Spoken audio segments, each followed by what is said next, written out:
Welcome back to Arena of the Contest.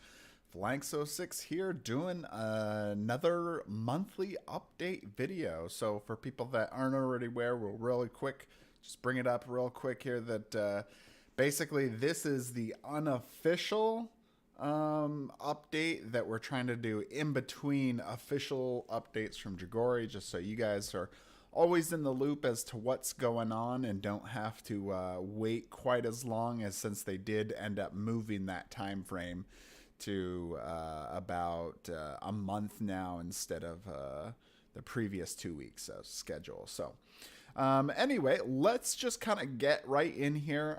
By the way, so the video here is going to be slightly ahead of what will be posted, but basically this is the same information. Update as of January 21st, 2022. That is today. Tanares Adventures information. So Dragori is finishing up the hero designs with extensive testing and reviews to achieve balance and diversity. They've been doing this for a couple weeks now. In fact, I think last week they had like a big meeting basically to kind of start just like confirm heroes and what values and what things they were going to be at. And so anyway, that was finished last Friday. Moving on there, and this is going to be a pretty exciting one. A new game mode is being developed. It will incorporate the Tanares Adventures skill trees in PvP battles. One clarification on this is because I haven't played it yet, so I don't know everything, and it's still actually kind of new. I think they discovered it basically as they were doing some testing. So I think it's modified like skill tree cards, so it's not exactly the same skill trees that we're going to see in the Tanares Adventures campaign. But anyway, the idea is that these skill trees you'll be able to use in PvP battles. One of the most exciting things about that is the skill trees allow you to do things when it's either an ally's turn or it's a enemy turn. And that makes it a lot more interactive. You're not just essentially sitting there for longer periods of time with nothing to do. So makes it a lot of fun. All right, next. Oh yeah, another note on that. It says it always has it has ways for dead players to interact the game with their spirit forms, and there's kind of like, I guess, this possession mechanic where you can use some other dead players. But anyway, we'll probably get into that till a later time. This is still relatively pretty early that we're hearing out, but sounds pretty cool, pretty excited for it. This isn't something that was ever announced before or promised before, so it is definitely new. All right, a Tanares Learn to Play video series, which I've talked about before, is now in works and will be released in a few weeks. I might be able to get out a video within the next week here. You guys might see the beginning of this here. This series will show off enemies, allies, skill trees, featured in Tanares Adventures, and will also stream an entire quest to see it all in action. And that'll be like at the end. We've talked about this before, but just briefly, we'll go over it again. Basically, it's going to be like a learn to play session / demoing, so you guys can see how the Tanares Adventures is supposed to be played now. And at the same time, it's kind of teaching you those things. So it's going to be hopefully helpful for new players or returning players. And actually, there's going to be a pretty big gap between those two kinds of people. So it'll be kind of interesting to see what you guys think about it. All right, so that is in work.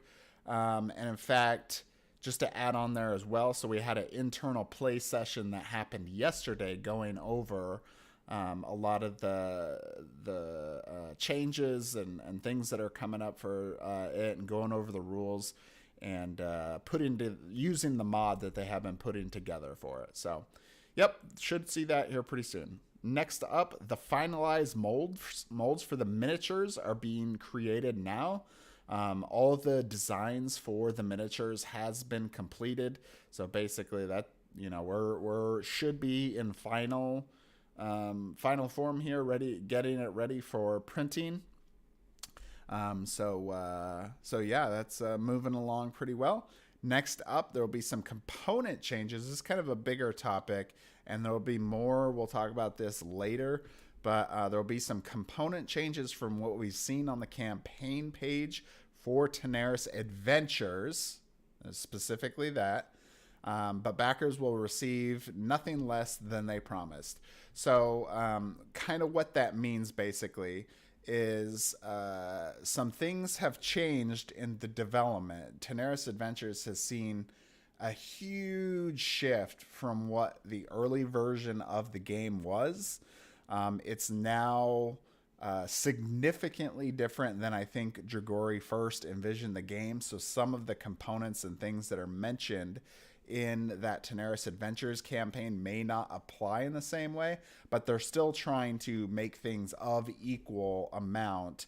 For example, here's a good example is the Sentinels. I think the Sniper, maybe the Soldier, and Warlord. I could be wrong in how many there are. I know that there's, I think, at least two of them. That were promised as PvP character, or not PvP characters, as playable hero characters, which would be kind of cool. The only issue is you technically wouldn't be able to use them in PvE because you might need the Sentinel, or Warlord character to play the game. So it didn't really work out that well. But the good news is they have given more characters than what was, basically we're getting something else instead of those specific characters. So I'm going to get a detailed list, hopefully, of next time, or Alex and the rest of the team will release it in an official update.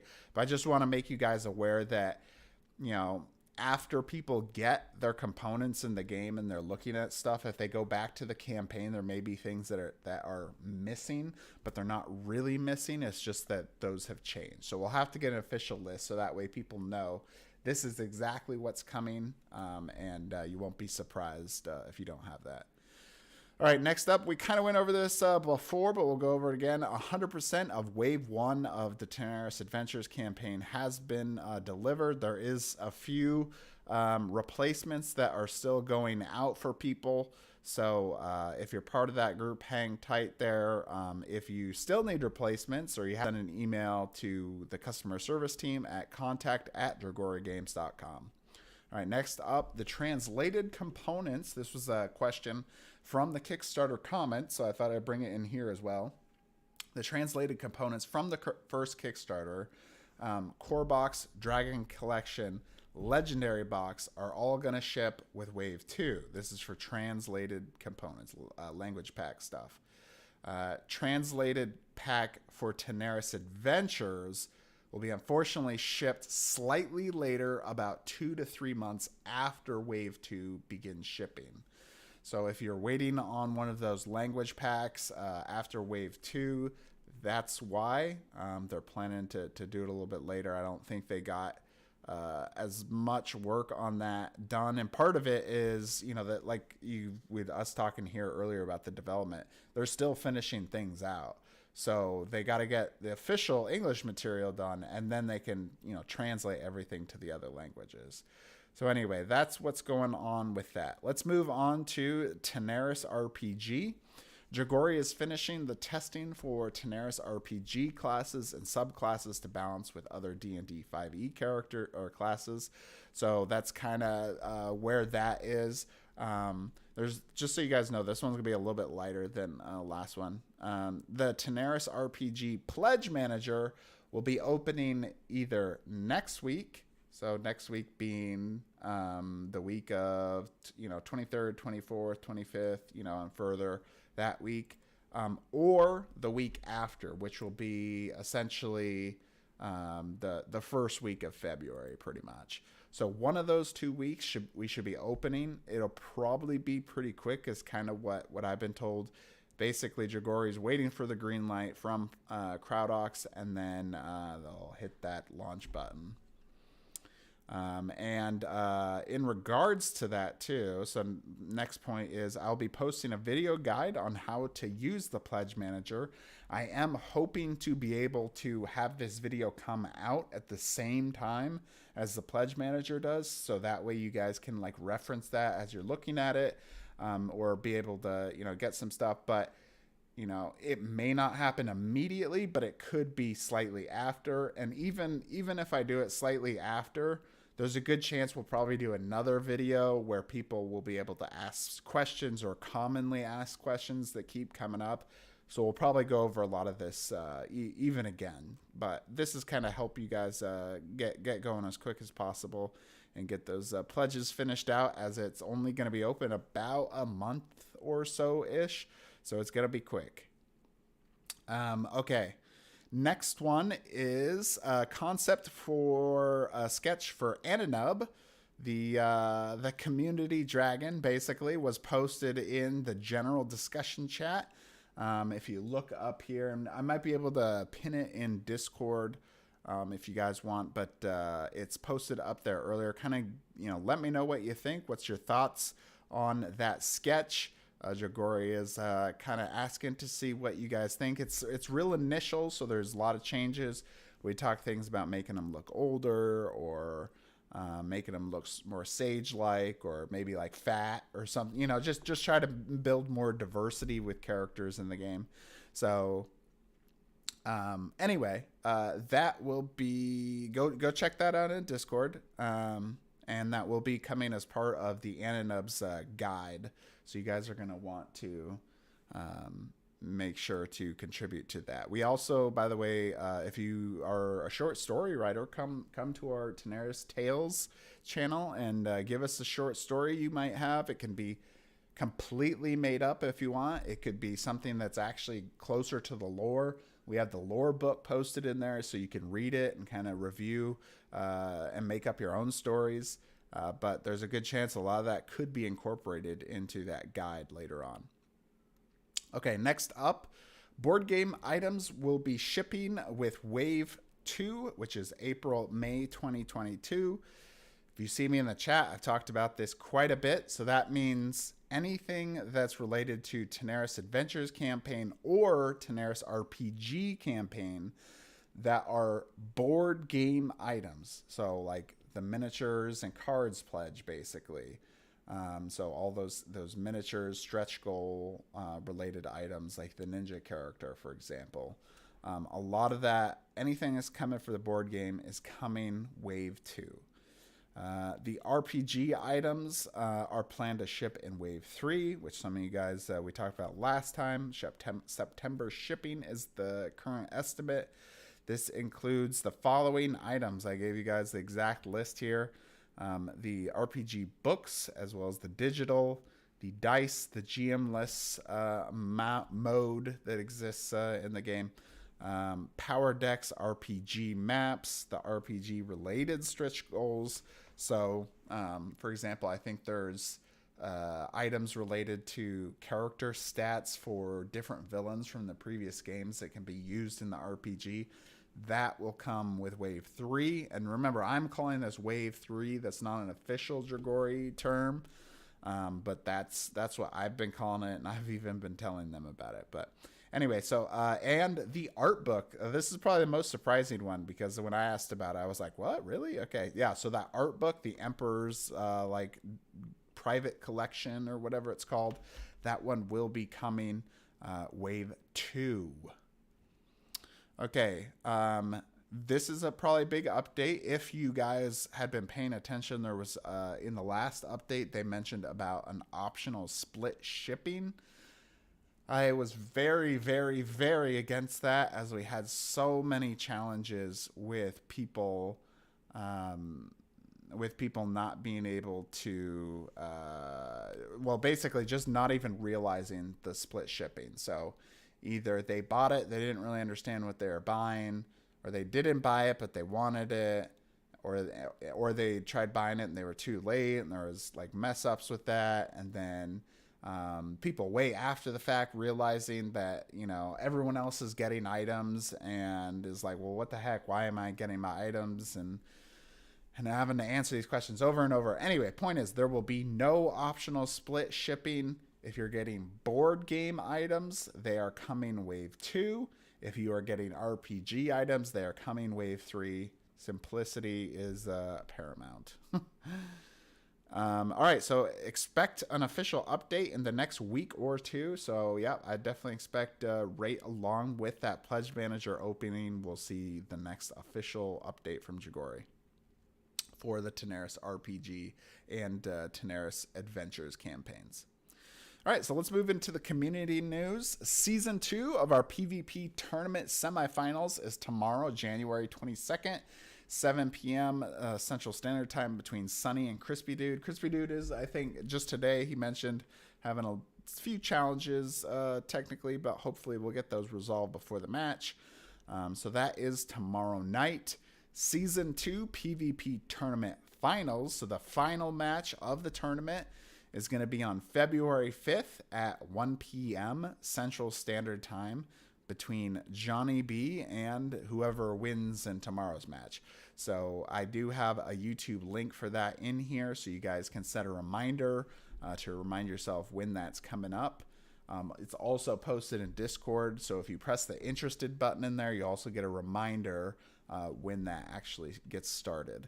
So it's going to be a great event. We're going to have Alex, we're going to have, I think, Michael and maybe Clayton from Dragori all coming in to help me do some commentary, going over the, talking about the game, talking about Tanares Adventures, and maybe probably talking about some new heroes here too, including something we have pretty exciting here at the end of today's video. That's right.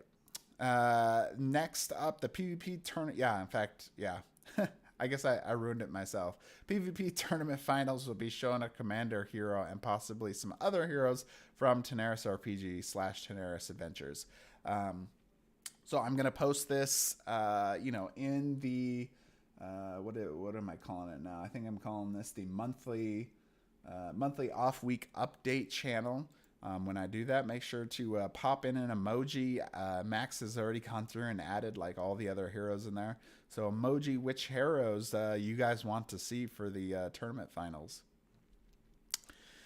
The Arena of the Contest Tabletop Simulator mod will be receiving a large update the day of the tournament finals. Some new features include a new layout, scripted condition tokens, and custom battle boards. Custom player boards with artwork from the game. So a huge updates coming there. Thanks to Wantuan for doing all this additional work. I'm really excited for these scripted condition tokens. There's a lot of people in the game that really like tokens, and sometimes there is some really good uses. For example, the Dragon Queen, when she uses her aura, there's not really a good way right now to track that aura of what she has. So if you pop that right on there, then we'll be able to easily see like what aura she has. Or if you want to use it normally, you can be putting bless or exposed or whatever comes up in the game. So that is very exciting. Thank you, Wantuan. All right, next up, Max Master created a hero-specific FAQ that is pinned to the question and answers channel. If you'd like to contribute to the community document, then let us know. This document is still a work in progress. So that's basically trying to answer those questions that come up quite often, and maybe especially for different characters, try to help get those answered for you guys and not have to always wait around for one of us to respond. Okay, that's pretty much it of the official update. I'd very much expect, even more exciting information coming out with the official update from Dragori. So stay tuned for that. All right, so I got something else here for you. 1 second.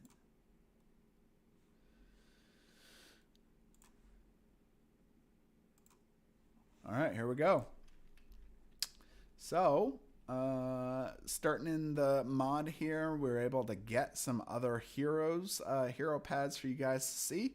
So I figure we kind of give a little bit of look at some of this stuff, and yeah, then we'll call it the end here. All right. Anariel, the sword mage. She's going to be a bruiser tactician. So she's got dimensional strike, single target, one enemy, or one range, I'm sorry. Benefit, move 2, ignoring terrain. What that means is you basically can walk over lava and not take lava damage. 12 damage on hit, deal +2 damage per other combatant in range 1 of you, up to 4 max. So that's 16 damage you could do there. Oh, wait, I'm sorry. +2 per other combatant. So that, oh, wow. That's really good. So that's 20 damage right there. That's huge. All right, Sword of Sigils. And let me know if you guys can't see it. Sword of Sigils, range 2, 1 enemy, 11 damage per hit. You are protected once per turn. An ally swaps places with an enemy if both of you both are in range 5 of you. By the way, there's a lot of this new kind of written terminology, so we'll probably have some kind of information. Well, we definitely will have more information on this to help clarify stuff for people that don't know. Flames of Justice, range 1, 1 enemy, 20 damage per hit. On hit, effect permanent. You are blessed once per turn, and you heal 4 when both of your rolls hit. That is pretty hot there. So it's kind of funny because it's a little similar to Juliet's ability here, Icy Wind, where she gets additional damage, except in this case it's more healing if you hit both. All right, Black Hole, range 2, 1 enemy. Benefit, move 4, so you get a lot of movement with this one. So 20 damage on hit, deal 8 damage to all enemies in range 3 of the target, then place them in a free square in range 1 of the target. So you get to move them all around and do a lot of damage. That's pretty awesome.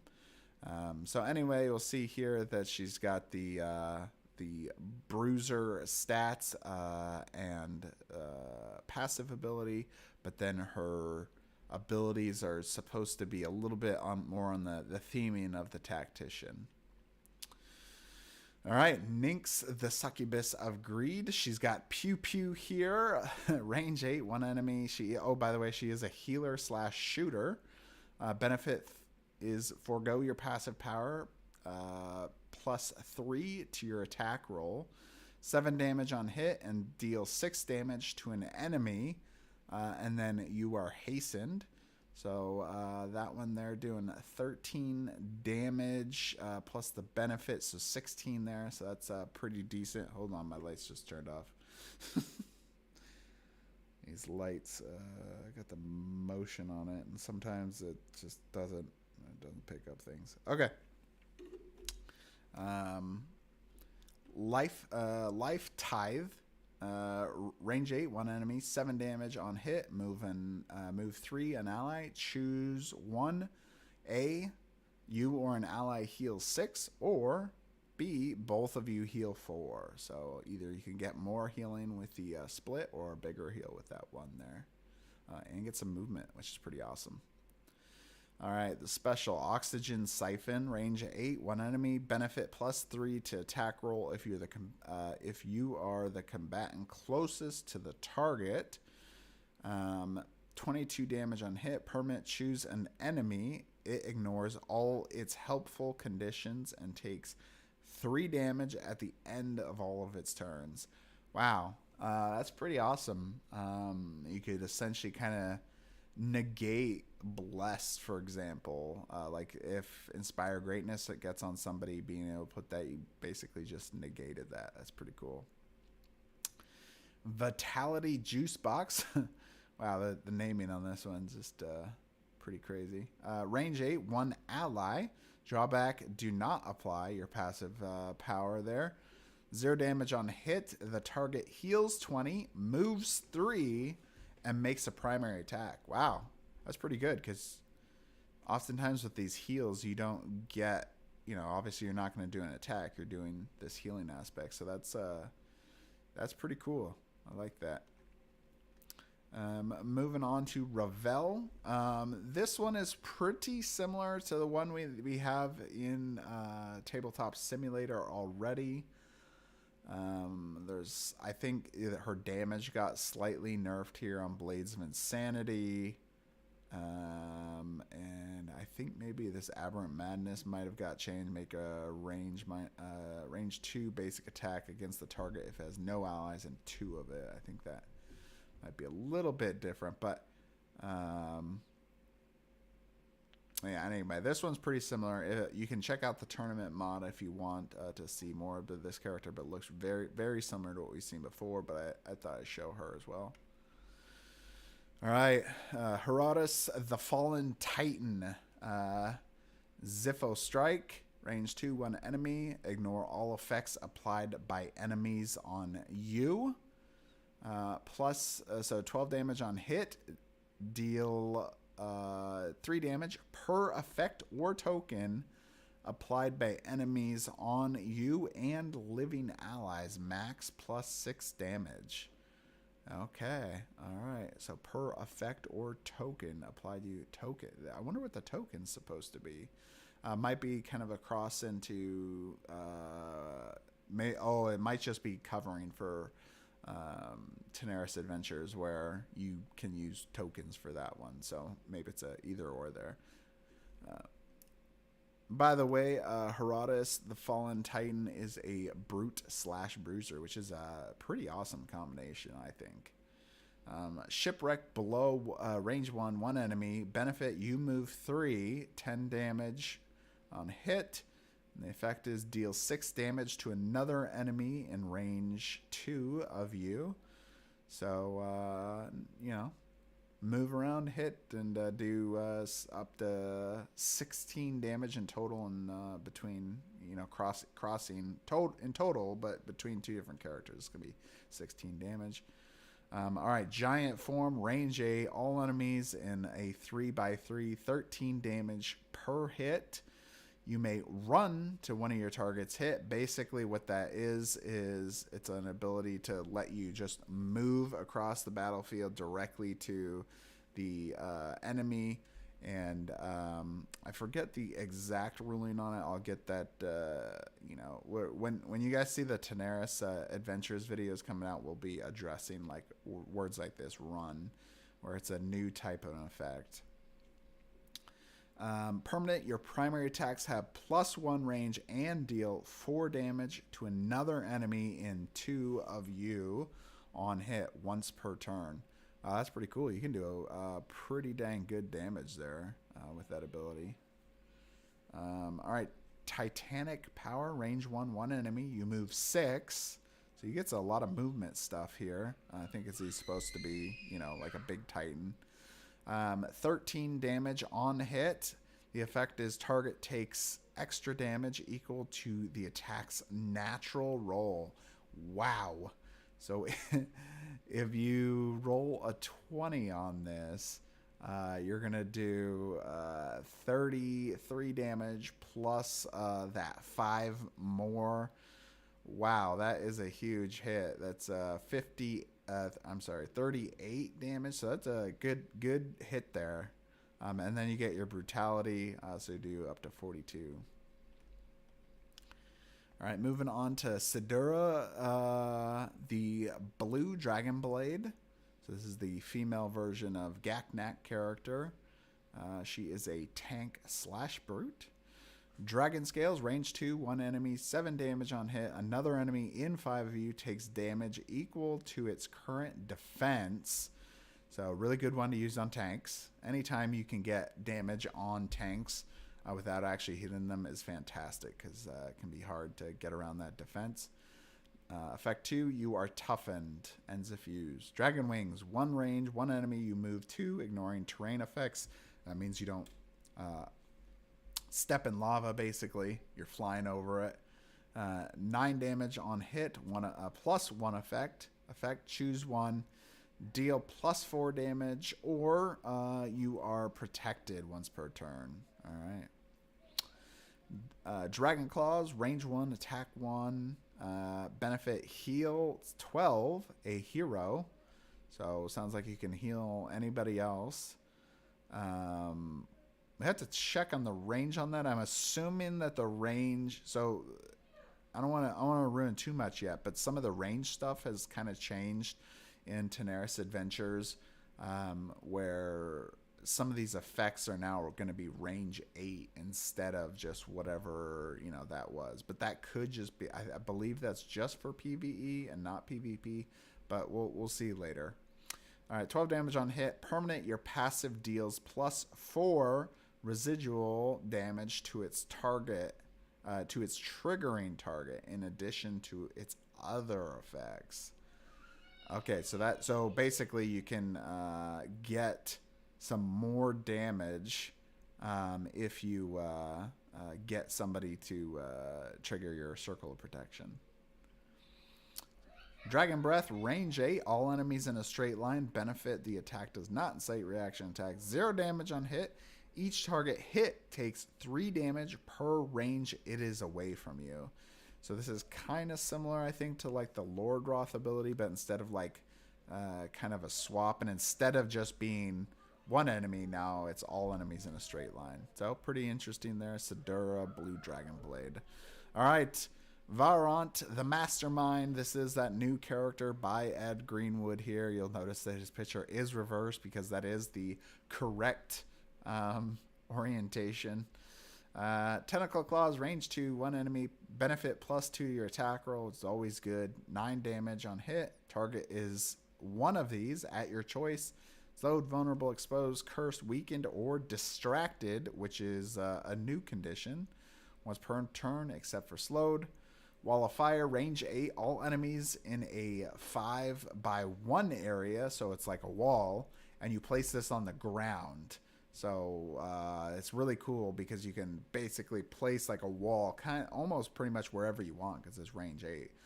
8 damage on hit. Each target hit chooses one. A, you move the target. You move to the target. Or B, target takes +2 damage. Villains always choose B.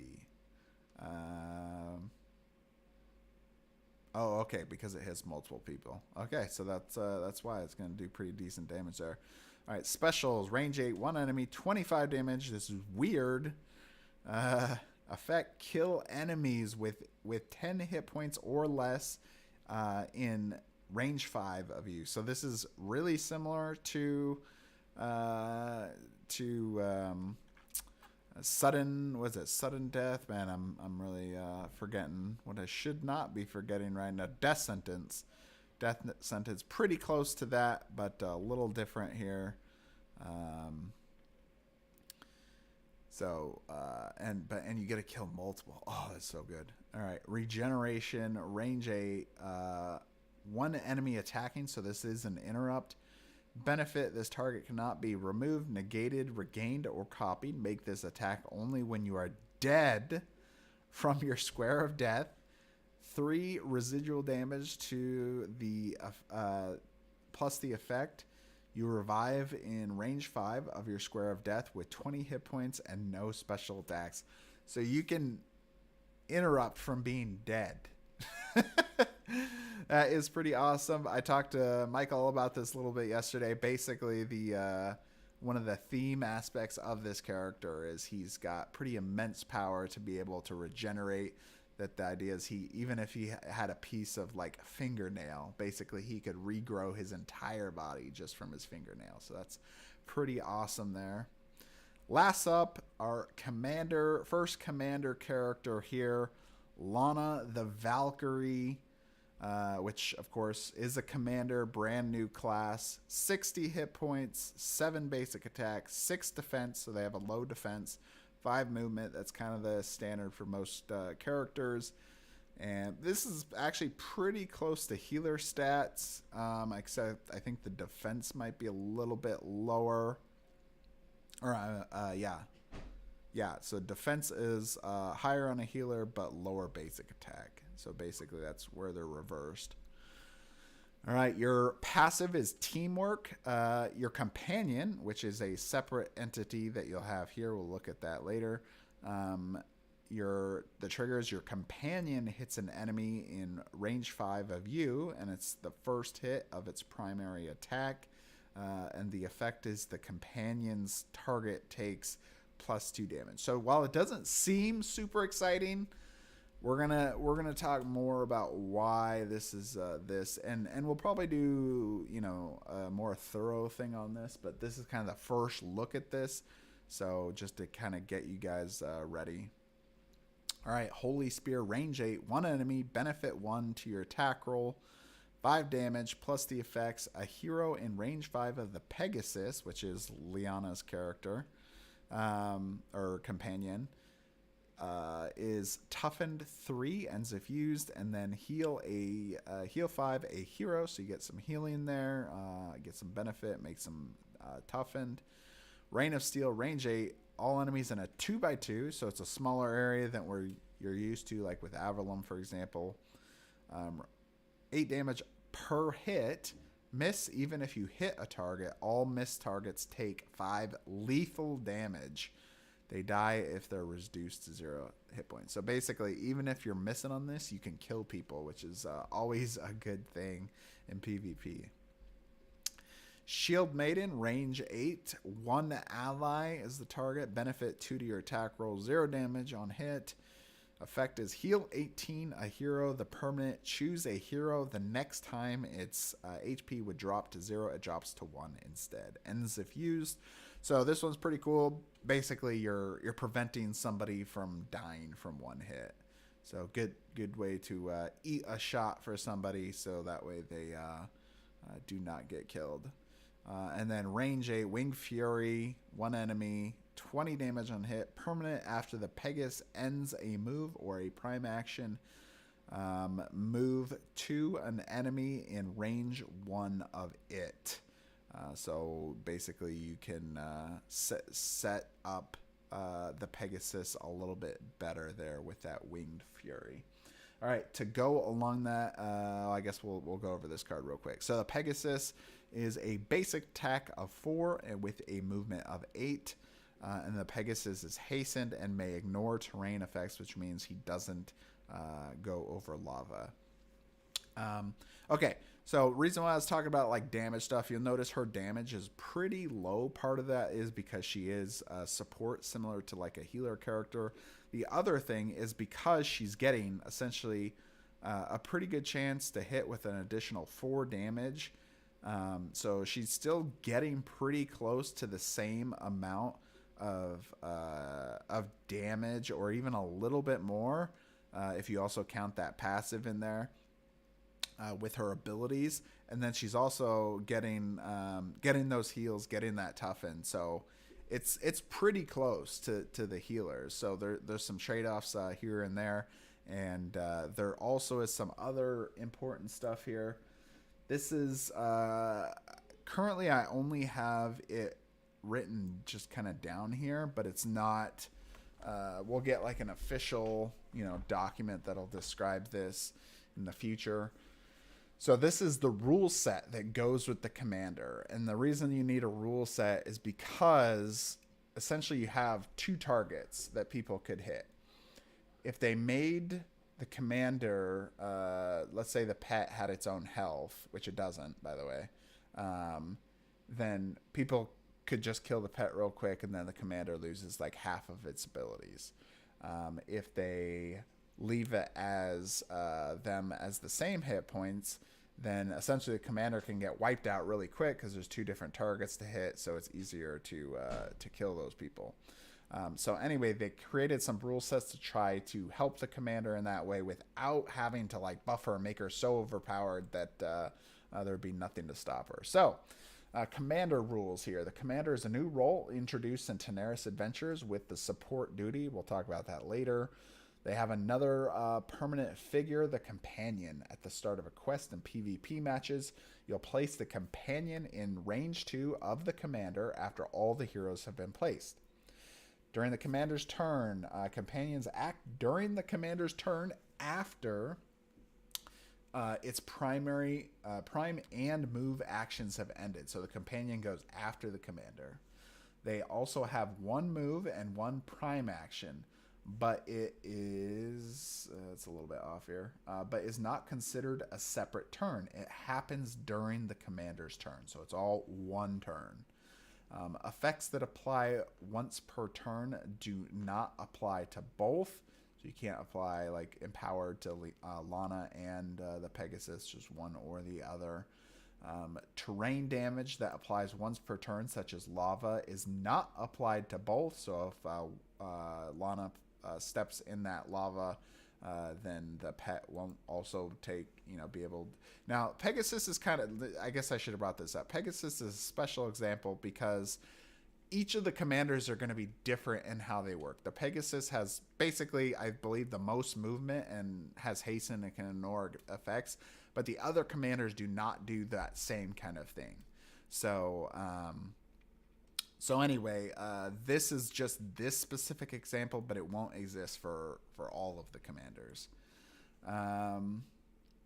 All right. They share the fatigue token, which doesn't really make sense to you guys yet, but that's okay. Start the commander's turn, so the commander phase, move, and one prime action. Companion's phase, move action, and a prime action. And then the end of the commander's turn, which we kind of already talked about. The companion does not have its own HP and defense value. It shares its HP and defense with the commander. If the commander dies, remove the companion from the board. If revived, place the companion back in range 2 of it, so they always go together. If an attack applies an effect, unless it deals damage or affects the defense, the effect is placed on the commander or the companion separately. So it'll be on one or the other. Companions are considered combatants for all purposes to be attacked, to attack or be attacked, make or incite reaction attacks, mobbing folk. I don't know if focus will apply, but with this example, it wouldn't. So they can, basically the pet can mob, so you can mob with your own pet. So that's a good way there to get better chance to hit. All right, spiritual shield. So this is kind of the special rules here that go with the commander. If the commander takes damage or receives an effect from an attack, the companion is immune to damage and effects from the same attack, and vice versa. So if an attack has 2 targets, you cannot deal damage to both of them. If an attack heals 2 targets, you cannot heal the companion and the commander. So this is to prevent that double dipping of either really positive or negative, right? If you could heal somebody essentially twice with this, the commander would get a crazy massive heal. Or if you could do damage to both of them on the same one, then you'd be able to take out the commander very quickly. Companions on quests. Companions, I don't know, maybe I'll just go over this one because it won't really make sense to you guys. But anyway, we'll talk about companions more when we do Tanares Adventures talks. But that is the commander there. The first look for you guys. Hopefully you have gotten this far in the video to enjoy it. So let's see the questions here. What's up, Pizza CJ? I guess I should have asked this earlier before I even started this whole section. If you guys have any questions, make sure to leave them in the comments.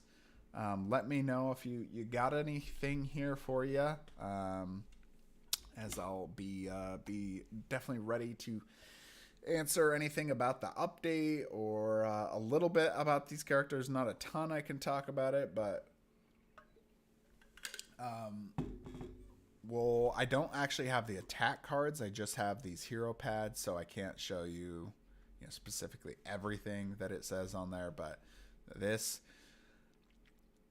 I believe this is either the finalized heroes or very close. So this should be pretty close to what we're getting for these characters at this point. So companions are not going to have any health pool. Yep, that's correct. They share the same pool as their commander. So 60 hit points between the two of them there.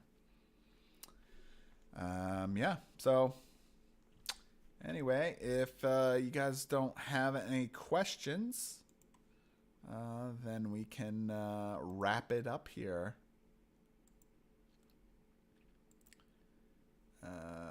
To be honest, I'll be taking my first run on D&D later tonight, so I think this is way out of my league.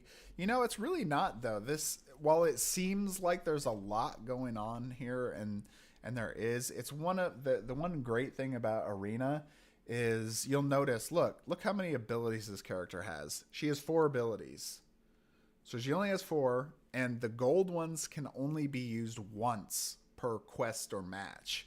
So really, you're going to be using 1 or 2 of these abilities. You technically have a basic attack you can do too, but there's not really anything special with it. You just like roll the die, and if you get the hit, then you get that amount of damage. There's stuff like passives and other effects and things that take the game a lot deeper, which, you know, you'll be able to learn and you know, get through, do the game through that. But really, it's not as bad as it looks. It's a great game. So the gold one is basically a one-off. Yes, that's correct. So if you've ever played, for example, Hero Quest, it's actually really close to Hero Quest. It's like a deeper version than Hero Quest. I've been recently playing it with some neighbor friends of ours, and I even have my son playing, who's 4 years old. And he doesn't really know exactly what's going on. He just knows that he's playing the barbarian character with the big sword. And he just loves the idea that he's running around the dungeon, and then he throws his dice to do damage, and he looks at the symbols, and that's about it. So that's really all he needs to know. In my opinion, there are things to remember, but they're pretty clear and kind of well explained. It's just a matter of getting the hang of it by playing it. Yep. True. Definitely true. It's not too bad, and I have a whole Learn to Play series teaching a lot of this stuff. Recently came out with the PvE guide, tier guide for ATC, Arena the Contest.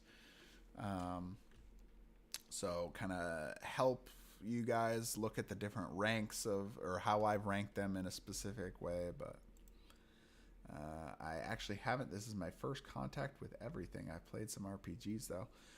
Well, definitely. If you get some time, let us. Are you part of the Discord, the community Discord for Tanares Adventure or Tanares Universe? I guess I think that's what we're calling it now. Yeah, Tanares Universe community content. But we always have people in there that are willing to kind of, you know, play games or teach. Like I said, my channel has tons of videos. I think I have like 150 some videos, and I think about 150 of them are Arena the Contest and some Tanares Adventures stuff. So you can go check it out for yourself. We had a D&D scheduled last, but it was canceled due to pandemic and stuff. Now we're just doing later. My previous character is a half-elf bard, and now my character is a changeling blood hunter. Well, that's cool. And in fact, you know, like we talked about earlier in the update today, there is the Tanares RPG as well. So if you know, not interested in the board game aspect at all, there are the role-playing game. If that's, you know, all you're really interested into, but there's a lot to this game, as you can see here on my screen. All this section down here is playing the co-op or the campaign for Arena the Contest.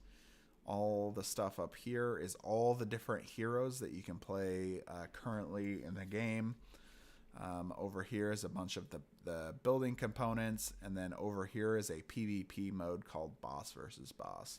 So there's just a lot of stuff out there you can check, but anyway, so I think that's good. If unless you guys have any other last minute questions, that will be it. Hope this was exciting for you guys to see some Tanares Adventures characters and the commander, and get the update on what's going on.